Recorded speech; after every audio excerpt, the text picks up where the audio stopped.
gun rights case, the latest from D.C. And we saw record-breaking temperatures across the state. I'm going to have more details coming up on the show. More than 10,000 killed in Gaza as the war reaches its first month. The response from global leaders. This is OU Nightly.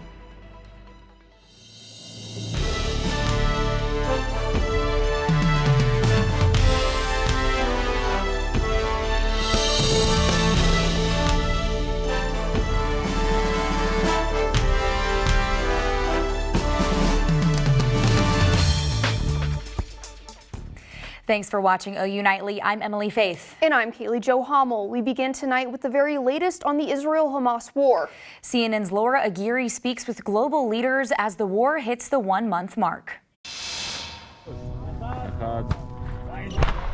It's been 1 month of war. For an estimated 240 people, including Americans, it means over 30 days of captivity and counting by Hamas militants. The Israel Defense Forces marking 1 month by pushing ground forces deeper into Gaza, saying they destroyed more Hamas tunnels Tuesday. Paramount need is to defeat this axis. Israeli Prime Minister Benjamin Netanyahu says there will be no ceasefire until all Hamas-held hostages are released. And a broader question after 1 month is, if current hostilities end, what's next for Gaza? What does governance look like in Gaza? Because whatever it is, it can't be what it was on October 6th. It can't be Hamas. I think Israel will, for an indefinite period, will have the overall security responsibility. But an Israeli presence in Gaza could further inflame regional tensions. The president still believes that a reoccupation of Gaza by Israeli forces is not good. It's not good for Israel, not good for the Israeli people. That concern is expected to top the agenda of G7 leaders meeting in Japan Tuesday, where Secretary of State Antony Blinken and diplomats from 6 other nations are working on a united response to the ongoing Israel-Hamas war, a U.S. official tells CNN. A lot of these questions are being asked amongst ourselves, amongst our partners, and with our Israeli counterparts, and we'll keep having those conversations. I'm Laura Aguirre reporting. The U.S. State Department says they helped more than 400 U.S. citizens and others leave Gaza. Right now, your campus weather authority is tracking the near record heat. Let's check in with OU Nightly meteorologist Lauren. And Lauren? That's right, ladies. We've seen some record-breaking temperatures across the state today, but I do specifically want to point out Hollis right here. This is the highest temperature that we've seen in Oklahoma this late in the season. We saw 95 degrees down there. Now, we could break some records here in Oklahoma City and in Norman as well, but we have some of those allergies that are kind of out in the air right now, too. Weeds and trees have been at a high for today. Now, coming up later in the show, I'm going to have more on those near-record highs. We're going to be experiencing a little bit of some weather whiplash and that dry weekend ahead. Thanks, Lauren. New information about the mental health crisis in Oklahoma. Tonight, we know that state leaders from both parties are coming together to figure out how to get more students to consider mental health work for a career. OU Nightly's Morgan Martin joins us live now with the breakdown of what happened at the Capitol. Advocates from all across the state, including the OU School of Social Work here on campus, were at the Capitol voicing their concerns and solutions for the future of the industry. We do see that there are critical shortages and a lot of need in the state. Behavioral health experts in today's Capitol meeting bringing awareness to what they called a behavioral health workforce development issue in Oklahoma. Part of that effort is to help lawmakers understand the solutions that could help. We need more psychiatrists being able to provide care, but we also need integrated programs to meet patients where they're at. The American Psychiatric Association finds that in Oklahoma, patients have to wait anywhere from 1 to 6 months to see a psychiatrist. Many of the state's healthcare sectors pitching possible ways to fix this problem, including implementing more training programs and financial incentives, all with the hope of keeping qualified workers in Oklahoma.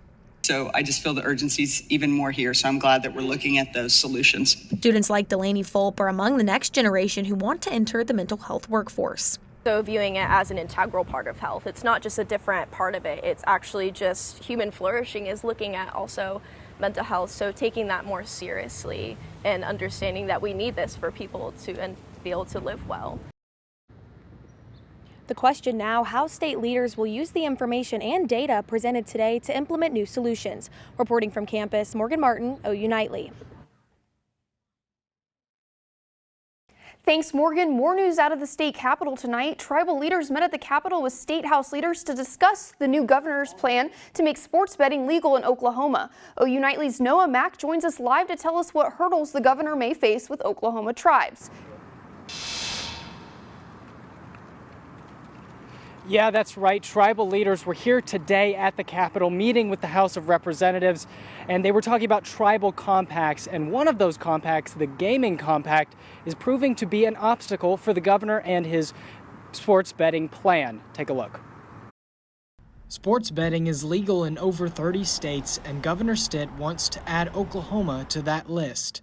He announced his plan on Thursday, a largely unexpected move. I didn't know that was coming, and it took me by surprise, to be honest. Senator Bill Coleman, who represents Ponca City, authored a sports betting bill that failed to pass in the state's last legislative session. He says the governor's plan to run online sports betting from the state of Oklahoma may not sit well with Oklahoma tribes. The tribes will have a say in that because of the compacts we've signed with them to give them exclusivity on all gambling in the state of Oklahoma. And some tribes have already weighed in. The Chickasaw Nation, who runs the Riverwind Casino in Norman, says they are open to learning how the governor's plan will fit into their current gaming compact. And the Oklahoma Indian Gaming Association hopes a plan can be reached that will respect the tribe's right to gaming exclusivity in Oklahoma, and says, quote, to approach it otherwise is simply to invite failure. Although there doesn't seem to be an agreement yet, Senator Coleman says he's still committed to this issue. We're going to try to get sports betting in the state of Oklahoma. I live up close to Kansas and certainly know several people who drive till they can hit a Kansas cell phone tower to make their sports bets. So hopefully we can have that here in the state of Oklahoma soon. And the conversations are happening. That's what needs to happen. Yeah, and tribal leaders said today at the meeting, ultimately, a solution has to be reached here in the legislature. Reporting live from the state capitol, Noah Mack, OU Nightly. Thanks, Noah. A chaotic scene at the U.S. Capitol today as an armed man in custody. OU Nightly's Victoria Anderson has that and the rest of today's national headlines from the News Center. Emily, the armed man was seen near Russell Senate office building near North Senate Park early this afternoon. U.S. Capitol Police say the suspect is in custody as they continue to search the individual's belongings. Capitol Police also say they have no reason to believe there is an ongoing threat. And the Supreme Court hearing arguments in a case that could invalidate a federal law prohibiting gun ownership for individuals facing domestic violence court orders. The case is the next move for the High Court's new Second Amendment doctrine. According to AP News, the Supreme Court is likely to preserve the decision. And 2 North Carolina sheriff deputies are in the hospital. Police say a man shot at the deputies after they served him a warrant. The deputies returned fire, wounding the alleged suspect. The county sheriff's office says both deputies sustained multiple gunshot wounds. The conditions of the deputies and suspect are unknown at this time. And in South Carolina, Tiger King star Doc Antle pleads guilty today to wildlife trafficking and money laundering. Antle is facing 5 years in prison and a fine of up to $2,500,000. Kaylee Jo, Emily. Thanks, Victoria. Back here at home, some Norman restaurants are teaming up to help a local nonprofit. OU Nightly's Kenzie Iserman shows us which restaurants you can dine in tonight for a good cause. That's right, guys. United Way teamed up with some of the Campus Corner restaurants and throughout Norman to raise awareness and raise money for United Way. I spoke to Jed Dembombowski earlier today as to why this event is so special to them. Well, we're always looking for new ways to raise money. It's getting harder and harder every year to raise money, and we're just fortunate that the restaurants that are in our community are so giving and allow us to do this each year. Several restaurants are donating part of their proceeds today to United Way of Norman for Dine United. La Baguette Cafe and Bakery is donating all day, and several Hal Smith restaurants will also be donating, including Louis on Campus Corner will be donating from 5 to 9 p.m. Reporting live from Campus Corner, Kenzie Iserman, OU Nightly. Thanks, Kenzie. Still ahead, the largest team of collegiate meteorologists is timing out our next cool down. We'll tell you when it arrives in central Oklahoma. But first, today's pet of the week may spark something special in your heart. We'll tell you more about this energetic furry friend. You're watching OU Nightly.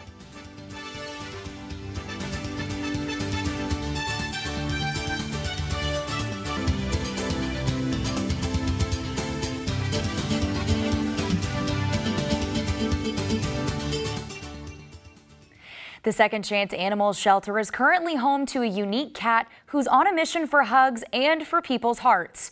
OU Nightly's Kaylee Fan has more in Pet of the Week.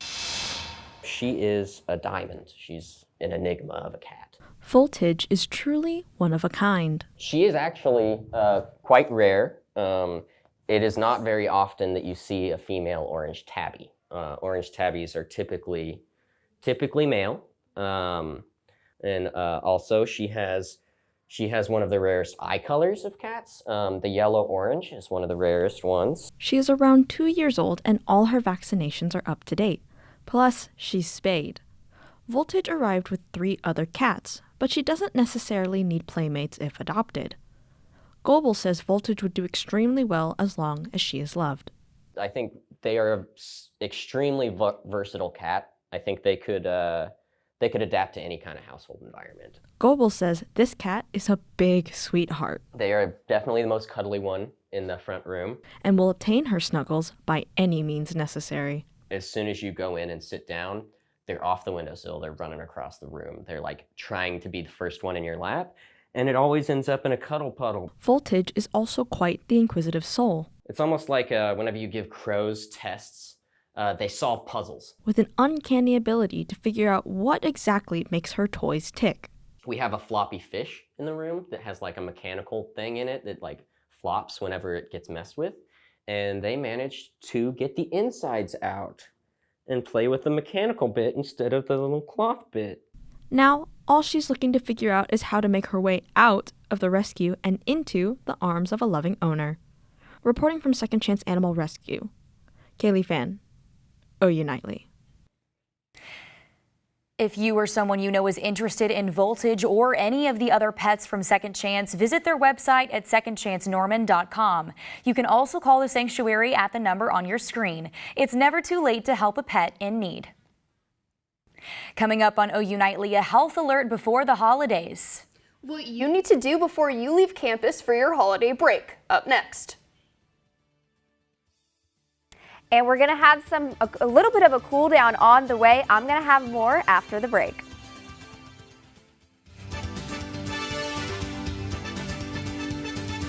Welcome back to OU Nightly, and thanks for joining us on this lovely Tuesday. We've seen some above average temperatures for today. We saw it down in Hollis, but we are sitting at around 84 degrees for right here on campus, and we've also started to see some of the leaves change colors as well. This is your current fall foliage report, and on campus we've seen some of those trees start to turn that yellow and orange, and even some of those beautiful reds. This is a picture that I took earlier today, actually. We can see those beautiful reds have been starting to appear across campus. So if you have any pictures, feel free to send that in to us. And we also saw some record-breaking temperatures for today. Today's high for Norman was around 85 degrees. Now that record was set back in 1980, around 86 degrees. But we do have a cold front that is going to be coming through the area, so these record-breaking temperatures won't last forever. We have this cold front that's going to be moving through around Wednesday, but that cold mass behind is going to be lagging behind a little bit, even though that cold front has already moved through the area. There's that cold mass right there. It should be here at around Thursday morning. So definitely bring those jackets back out. If you already put them up, it's time to get them back out because it is going to be dropping, but it's not going to be as cold as we saw last week. Now those lows for tonight are going to be around 60 degrees, and then for tomorrow we're going to be around 80 degrees as well. Now for the 7-day forecast, we are going to be in those 80s. That cold front is going to move through, and then we are also going to drop into those 60s, ladies. Lauren, you say cold front. My first thought is the football game. Do I need to wear my jacket? Yes, so you might have to bring them out. It really is dependent on the person. If you think 60s are cold, then you might have to. But if 60s are warm for you, then that may be t-shirt weather for you. So it's up to anybody, really. Well, I know that I will definitely be bringing my jacket for sure. Thanks, Lauren. You're welcome. Thanksgiving is approaching, and as people travel to see family, many come back sick after the holiday. Attending large gatherings increases your risk of exposure to viruses. So before you make your Thanksgiving travels, medical experts say it's important to protect yourself from common illnesses. It's important for you to get your vaccines so you can protect yourself and you can protect others. So if that means going home for the holidays and you're around babies, immunocompromised, or elderly family members, you'll be protecting them as well as yourself.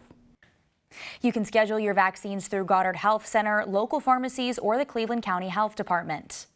Well, there's no better example of OU DNA than Drake Stoops. OU Nightly's Darby McCormick has more on the Sooner mentality heading into the rest of the football season. And from the football field to the hardwood, hear from former Sooner and NBA All-Star Trae Young on his Hawks team playing the OKC Thunder. Next in sports.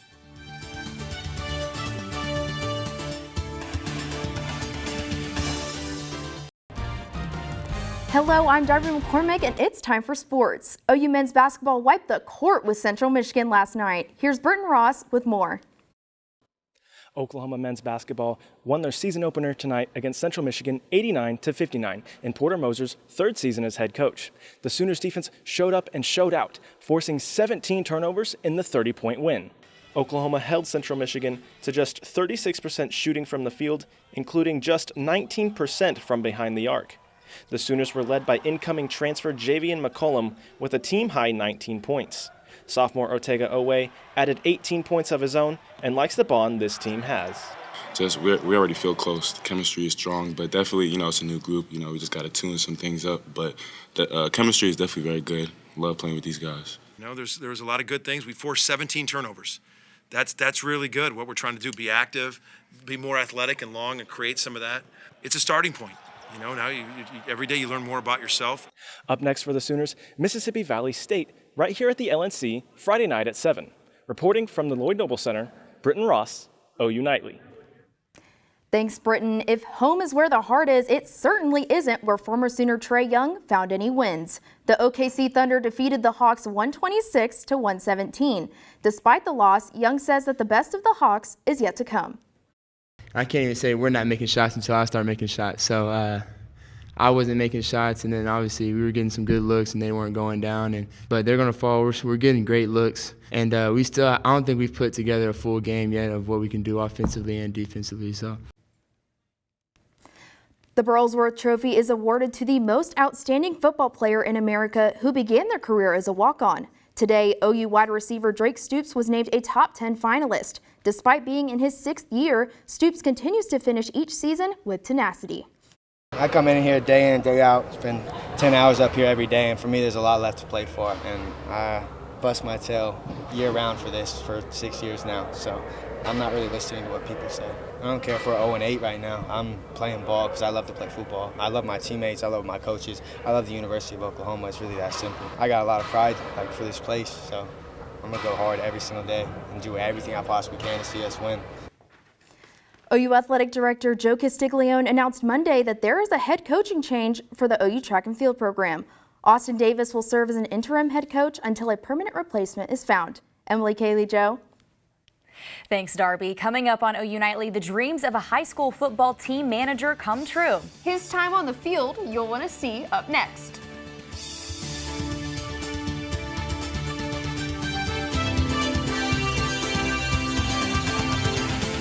I'm Abby Hollinsworth at the OU Nightly Update Desk.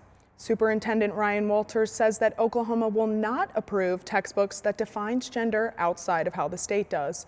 Walters says this is all part of enforcing Governor Stitt's Women's Bill of Rights, which defines a woman and a man based on their sex assigned at birth. Kaylee, Joe, Emily. Thanks, Abby. And a football team manager with a surprise he will never forget. After planning with everyone involved, Bryson Greenhouse suited up for his high school's game in New Mexico. The freshman with special needs wore number 31 and filled in as running back. With the crowd and his teammates cheering him on, Greenhouse runs 30 yards for the touchdown. Well, back here in Norman, it was shorts and t-shirt weather today, but you might want to get those jackets out at the end of the week. Lauren, can we get one last look at that forecast? Of course, ladies, we have that cold front that's going to be coming through Wednesday night, but other than that, we're going to be in the 60s. Thanks, Lauren, and thank you for watching OU Nightly. I'm Emily Faith. And I'm Kaylee Jo Hommel. Be sure to watch OU Nightly live weekdays at 4:30. Good night.